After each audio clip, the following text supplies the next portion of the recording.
Ο Φίλιππος ξύπνησε χαρούμενος. Ήξερε πως αυτή η Κυριακή ήταν ξεχωριστή.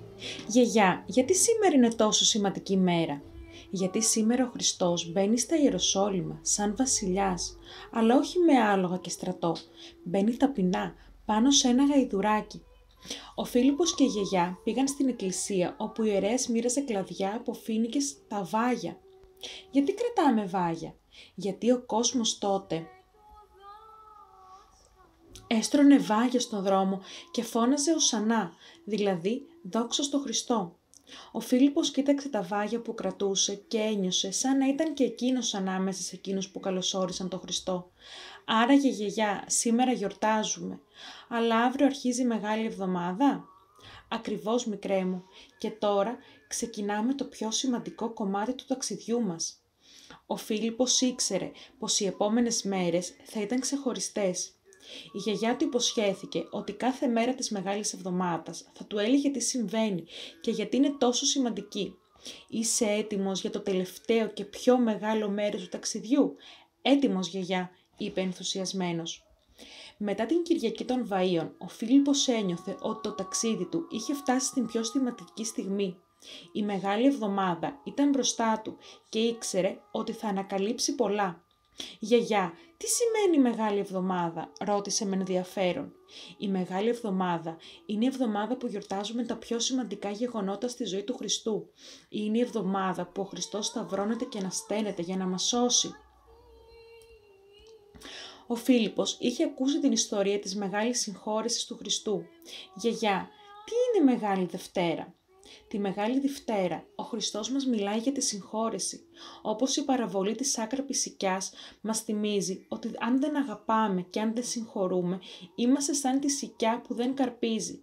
Αν συγχωρούμε, κάνουμε καλό στον εαυτό μας». «Αυτό ακριβώς, παιδί μου. Η συγχώρεση είναι το φως που σβήνει το σκοτάδι από την καρδιά μας». «Τη Μεγάλη Τρίτη τι γίνεται?»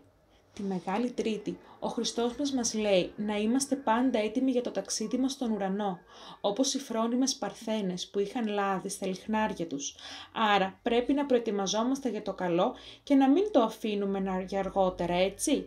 «Ακριβώς, να έχουμε πάντα καθαρή την καρδιά μας και να κάνουμε το καλό με υπομονή». Ο Φίλιππος θυμόταν ότι τη Μεγάλη Τετάρτη γιορτάζεται το μυστήριο της ευχαριστίας, το δείπνο του Χριστού με τους μαθητές του. «Γιαγιά, γιατί αυτή η μέρα είναι τόσο ξεχωριστή?» «Διότι τη Μεγάλη Τετάρτη ο Χριστός δίνει το σώμα και το αίμα του στους μαθητές του, λέγοντας «Πίετε από το ποτήρι μου, αυτό είναι το αίμα μου που χύνεται για τη σωτηρία σας». Ο Φίλιππος άκουσε με προσοχή. Το μυστήριο της Θείας Ευχαριστίας ήταν το πιο δυνατό σημάδι της αγάπης του Χριστού για τους ανθρώπους. Η Μεγάλη Πέμπτη ήταν μια πολύ ξεχωριστή μέρα. Η γιαγιά εξήγησε ότι αυτή η μέρα είναι το σημείο που ο Χριστός δείχνει την αγάπη του με τον πιο μεγάλο τρόπο, με τη θυσία του στο Σταυρό. «Γιαγιά, πώς μπορούμε να καταλάβουμε τον Σταυρό?» ρώτησε ο Φίλιππος. «Ο Σταυρός είναι το σύμβολο της απόλυτης αγάπης. Ο Χριστός μας αγάπησε τόσο πολύ που θυσιάστηκε για να μας σώσει από το κακό». Ο Φίλιππος αναλογίστηκε τη θυσία και κατάλαβε πόση βαθιά είναι η αγάπη του Χριστού για τον κάθε άνθρωπο. Το ταξίδι είχε φτάσει στην πιο συγκινητική στιγμή του. Η Μεγάλη Παρασκευή ήταν η μέρα που όλοι συγκεντρώθηκαν στην εκκλησία για να τιμήσουν το Θείο Δράμα. «Γιαγιά, τι γιορτάζουμε σήμερα?»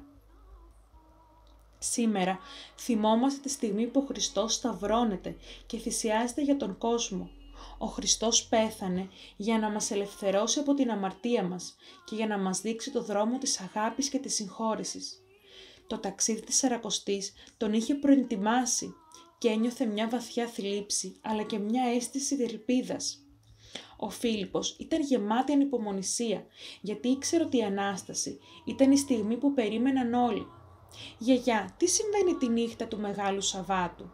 «Τη νύχτα της Ανάστασης, ο Χριστός νικά τον θάνατο και επιστρέφει στη ζωή.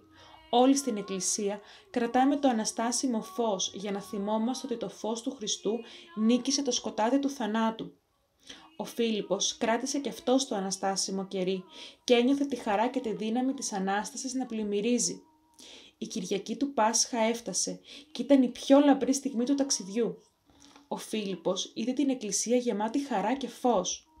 «Γιαγιά, τι σημαίνει Πάσχα?» «Πάσχα σημαίνει Ανάσταση. Σημαίνει ότι ο Χριστός νίκησε τον θάνατο και μας έδωσε την αληθινή ζωή». Ένιωσε τόση χαρά και δύναμη και κατάλαβε ότι η Σαρακοστή ήταν ένα ταξίδι που ξεκίνησε για να τον φέρει πιο κοντά στην αληθινή ζωή του Χριστού. «Είναι ένα όμορφο ταξίδι, γιαγιά», είπε ο Φίλιππος με ενθουσιασμό. Η γιαγιά τον αγκάλιασε. «Όπως σου είπα από την αρχή, το ταξίδι συνεχίζεται και κάθε χρόνο είναι μια νέα ευκαιρία για να πλησιάσουμε τον Χριστό».